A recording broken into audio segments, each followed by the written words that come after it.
Greetings everyone, I am Alizar Jaffrey and I welcome you to another edition of the CIS Faculty Conversation Series. Today I am privileged to be joined by someone without whose unflinching support and scholarly flair all that we do through the platforms of CISPR and the UOL would not have been possible, Mr. Awais Rauf. Mr. Awais Rauf has a knack of steering many a ship and that too simultaneously. He is the Chairman Board of Governors, University of Lahore, Honorary Council of Uganda in Pakistan, and Editor-in-Chief of Jahan Publications in Pakistan Politico. As someone who is dealing with the COVID-19 induced crises in the fields of education and health, he is ideally poised to talk about the implications of the pandemic on education, health, and the dynamics of global politics. So thank you very much for joining us and giving time out of your busy schedule. It is only pertinent that I start off this conversation by talking a bit about your life. We see that you have a knack of simultaneity, from teaching philosophy and finance to running one of the largest private sector universities in Pakistan and a hospital, to conducting health diplomacy in Africa, especially in Uganda. You have seen it all and done it all. I want to ask as to what and who inspired you towards doing all these things simultaneously at a very young age. Thank you very much, Ali. It's an honor to be part of this session. If I go back and try to put together how all of this happened, then probably the biggest inspiration I've had in my life, somebody who has been inspiring me throughout, is my own father, who was the pioneer and the architect behind the largest university, private sector university in the country, University of Lahore, which was conceived some 20 years ago. Initially, obviously, if I go back, my subject area has always been finance, and history and philosophy has been the greatest interest. Otherwise, I started off as a teacher, as a faculty member. I really enjoyed first few years of teaching to undergraduate classes. But later, as I progressed in life, Providence probably had this plan in mind that I moved away from teaching and went into high-level management and administration. And then about 10 years ago, I took over as the head of this organization. And since then, I believe that I have been able to give my maximum to the growth of University of Lahore and all other associated enterprises that we have with it, which includes a 450-bedded hospital, which is now a dedicated corona center. We have a very large number of COVID-19 patients admitted. We have been able to treat many as well, while many more end up showing at the doors every day. I know it's a crisis which is growing in Pakistan, but I think we have been at the forefront. So life has slowly, gradually taken me across. But one very interesting thing that happened to me about 10 years ago was when I first went to Africa. I was asked by Islamic Development Bank to look at a proposal of setting up a medical school in Uganda for Muslim community. It was a multi-country initiative. We had Saudis and Malaysians and us from Pakistan in that project. I was asked to steer it. We were able to build the medical school and launch it within a period of 4 years. Just last year we had our first graduates from that medical school. Uganda is predominantly a Christian country. Muslims are a very decent minority, decent sized minority. But there aren't enough doctors in Uganda. But now every year we will be producing about 100 Muslim boys and girls, doctors in that country. We also have Christian students there. So it's a very good mix. So that was what took me to Africa. I was then, because of this project, I was awarded by the president, and then I was made the Honorary Council of Uganda to Pakistan. So this is how things have been shaping up, very much on their own. It was not preconceived, obviously it was not planned, but I have been going with the flow, I would say. So, as one of the users of the online education system, I would like to ask a question on the education and the pandemic. So, COVID-19 has, hit the mainstream forms of education very badly, and that has forced universities, colleges, and schools to enter the online world of pedagogy. University of Lahore has been one of the few universities that has successfully completed a semester, and now we are in our finals week. How were you able to come up with a system that was not only teacher friendly but also student friendly, and how were you able to transfer and transition from the mainstream to the online system, and what does that system affect, and how does it affect the future of education in Pakistan and elsewhere? I mean, it's a good question. It's a very relevant question for us when you're into education in any part of the world today. Most of the, I would say nearly all the institutions in the world have closed down because they were becoming the breeding ground for COVID-19. So the first point was that we had not seen anything like this for the last 100 years. So there was basically no experience with anyone as to how to deal with this problem. So the day it started and universities were closed down, we obviously we had only two options. One was to keep the institutions closed, like it has happened with many public sector universities in Pakistan. The other one was obvious to carry on providing education through online systems. Now, I will go back into the background of how it all evolved in our institution. We, for the last 2.5 years, were actually working on putting together a very robust online education system. We were doing it not because we knew obviously what was coming. We were doing it because we thought that this is how we can take our reach across all parts of Pakistan, and obviously we can take it internationally to other parts as well, and we can engage more and more students from all over the world into teaching and learning on University of Lahore platforms. So we were doing two things. We were working very aggressively on a learning management system. We were training our existing students on it. Many departments had already shifted on a learning management system, which was not online as such, but it was only as a supplementary system providing support to existing teaching and learning.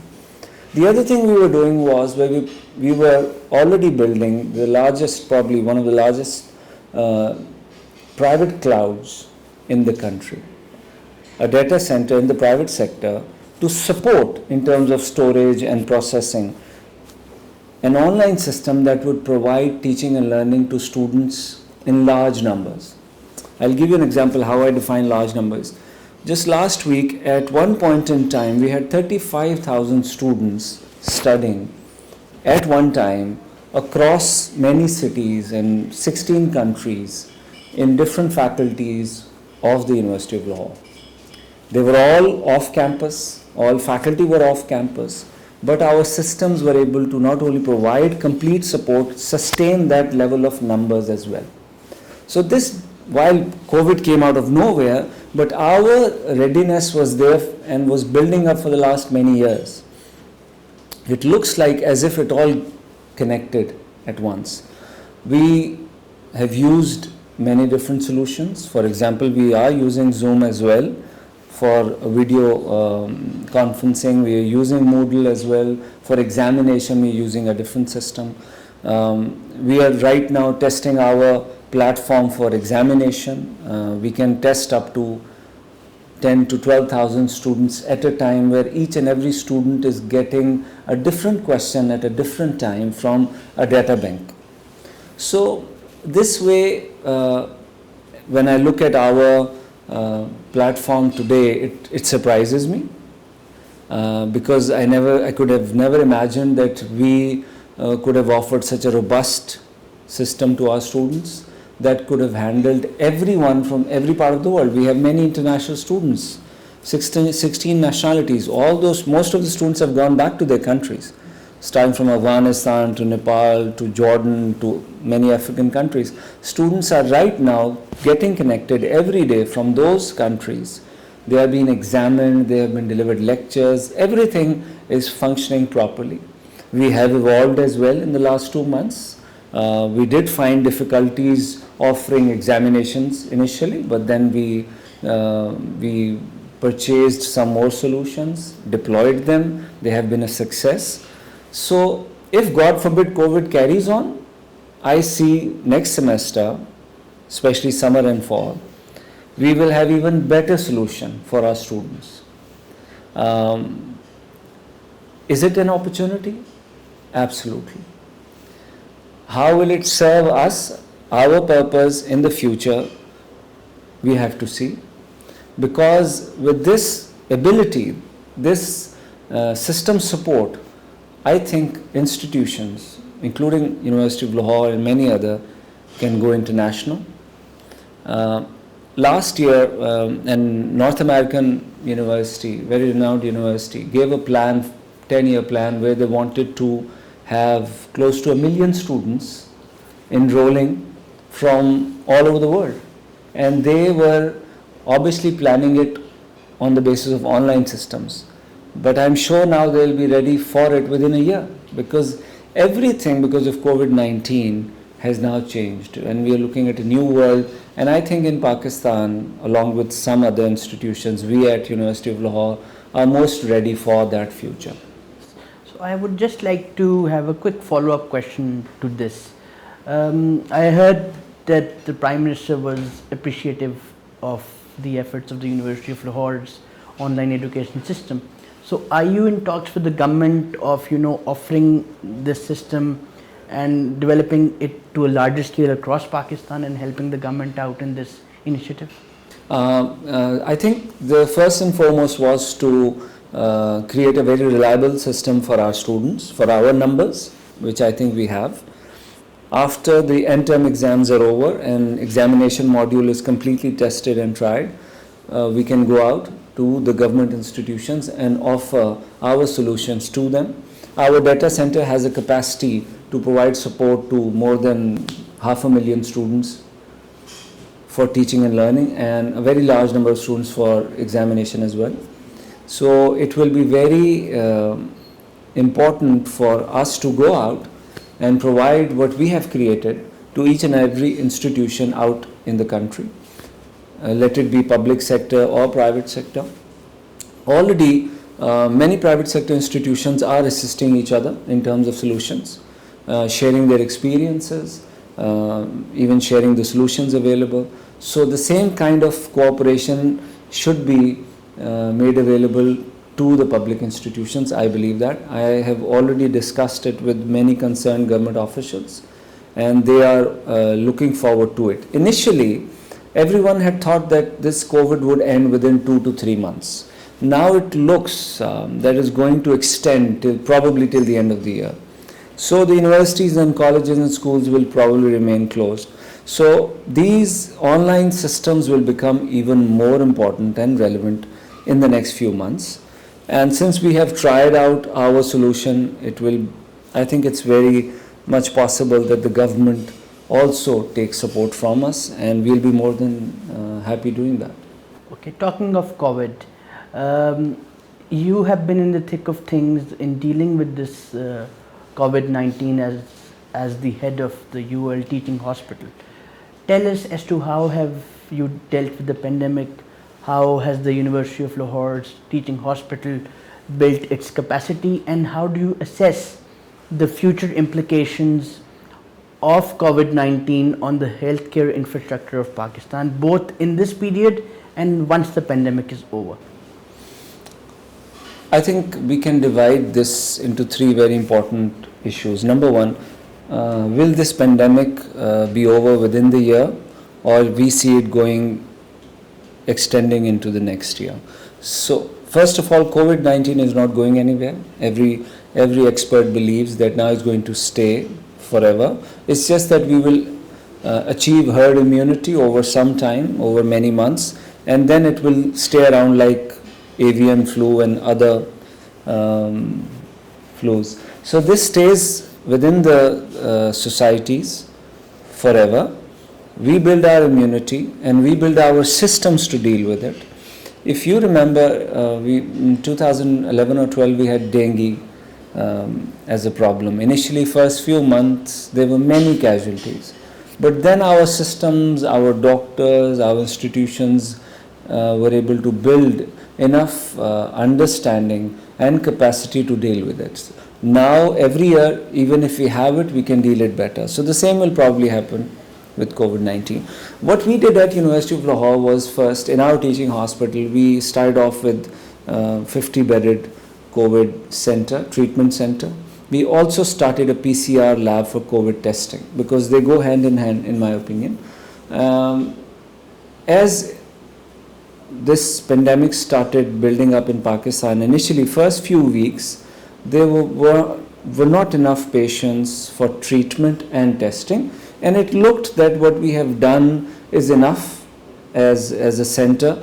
Enough beds are there in the ICUs and otherwise in private rooms and wards, and what we have done is a good contribution to University of Lahore faculty and students, and also to the larger communities. But in the last 2 weeks, the way this virus has spread in the society, in the city of Lahore, nearly every other household, I think it will be very difficult for us or any other private and government institution to claim that they are able to cope up with it. Every day we end up refusing many patients because our beds are full. Our ICU is full for the last 2.5, 3 weeks.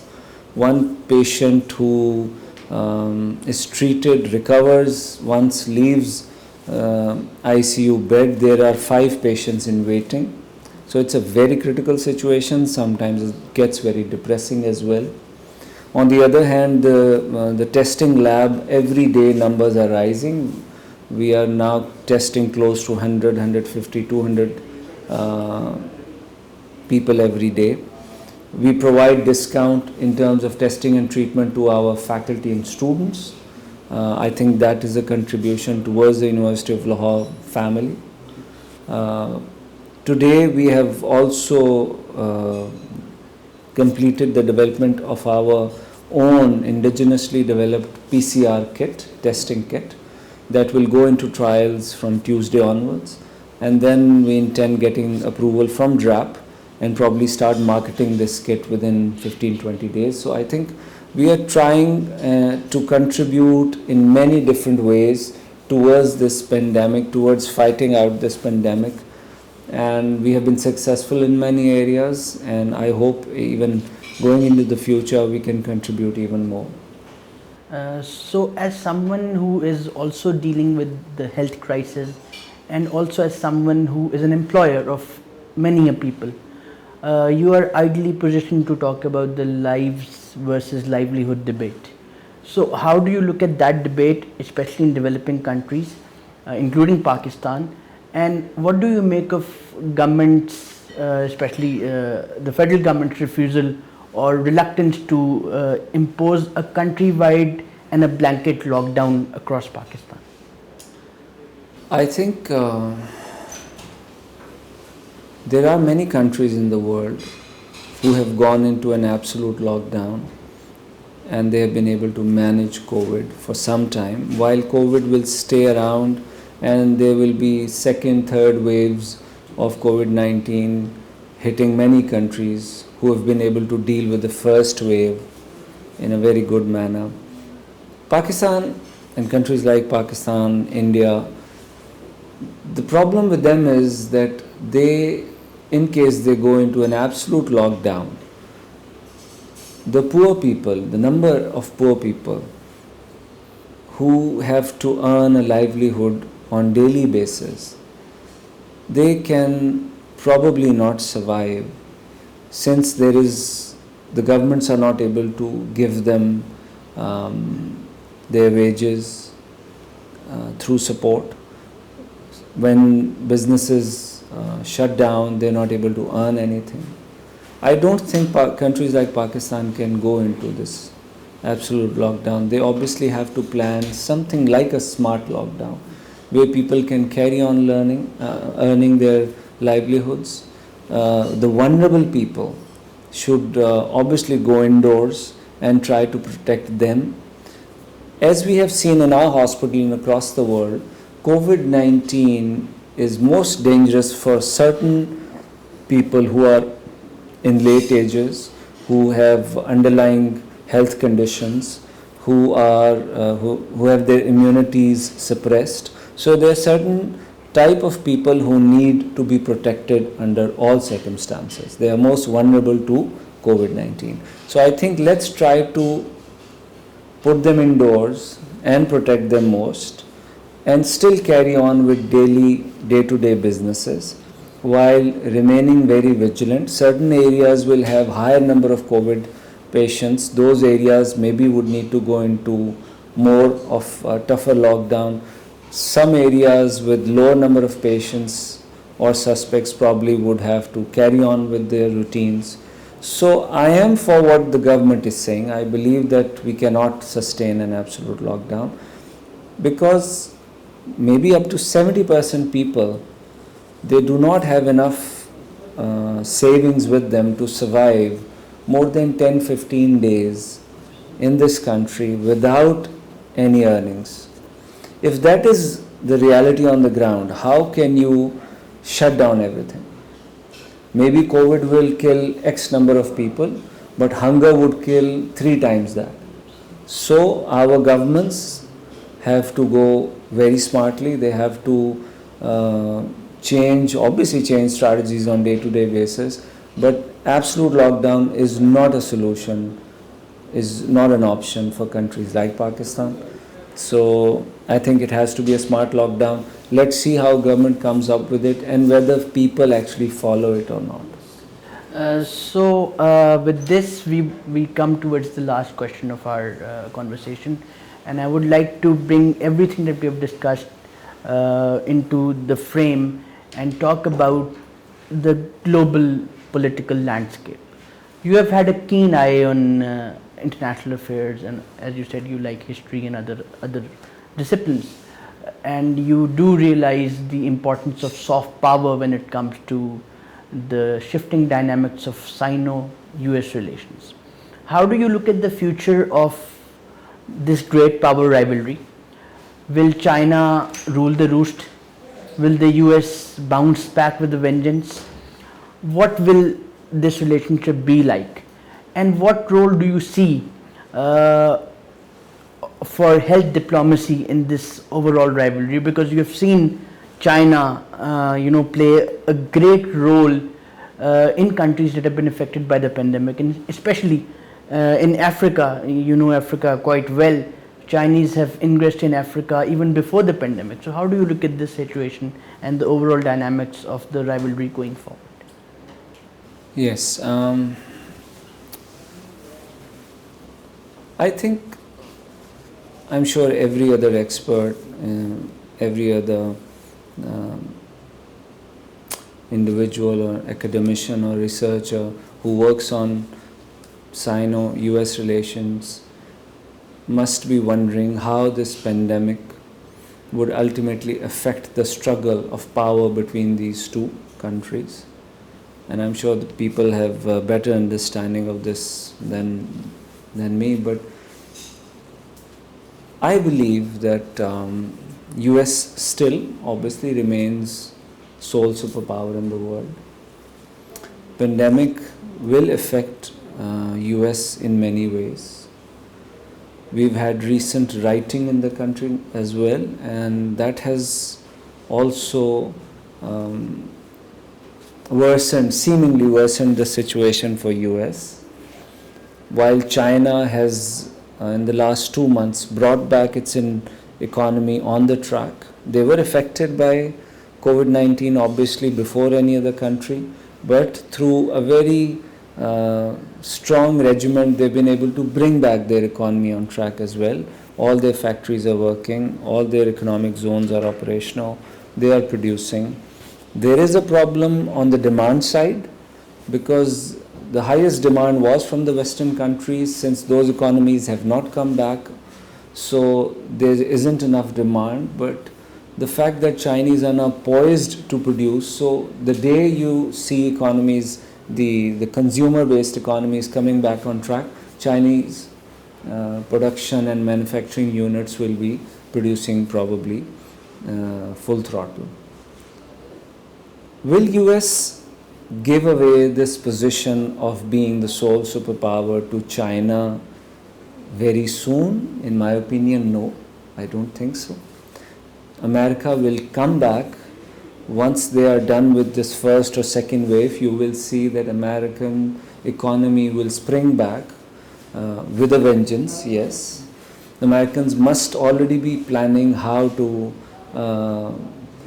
take back that initiative which they seemingly have lost to China in economic terms, probably not in geopolitical terms. Chinese have been creating this ingress across the world, third world countries, for last many years. They have been helping African countries, they've been helping many countries, especially through BRI and all. Now, in the last 2 months, through health diplomacy, maybe they've even done more.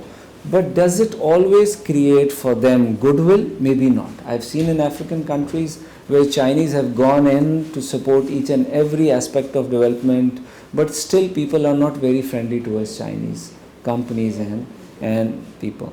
So that is already there. That formula has already been there with the Chinese for many years now. In my opinion, people do blame sometimes even Chinese for this pandemic as well. Many countries you find they think that it's because of the Chinese, some think it's because of the Americans or whatever struggle is going on. Maybe it's some bioweapon or something, I don't know. So American economy has the capacity and the society to spring back. To me, America remains a sole superpower for many, many decades to come. They are not giving up this position very soon. Chinese have got an advantage. Let's see how long they can carry on with it.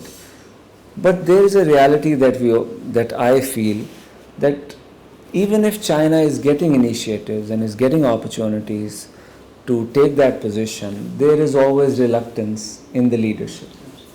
Chinese, especially the current leadership in China, maybe few generations later their mindset will change.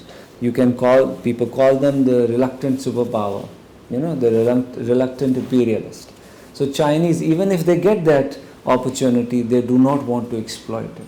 They want to give this image that they are there, yes they are powerful and they are strong and they are there to help the world. They are not going to behave like an imperial power. Maybe it's because of their past and the way they were treated by many other imperial powers. So it will take them some years to become more aggressive and robust to exploit their economic and military might. As of today, I don't see that. The Chinese are very keen in carrying on with their economic build-up. They will obviously build their military along with it because that is needed to sustain an economic development program. But that is not their main foray. They are not going to exploit it as their principal point of strength. It will always remain the economic. How this will fare in the future is to see. If America comes back with more aggression, how will China deal with it? When I look at what is happening between India and China, I see that Chinese have ingressed into the Indian side only, to me, not because they want to wage a war, they want to settle a lot of their issues with India within the next few months so that America is not able to exploit these disputes. So these few months will be an opportunity for China to build themselves up for whatever America would want to do once it gets out of these crises.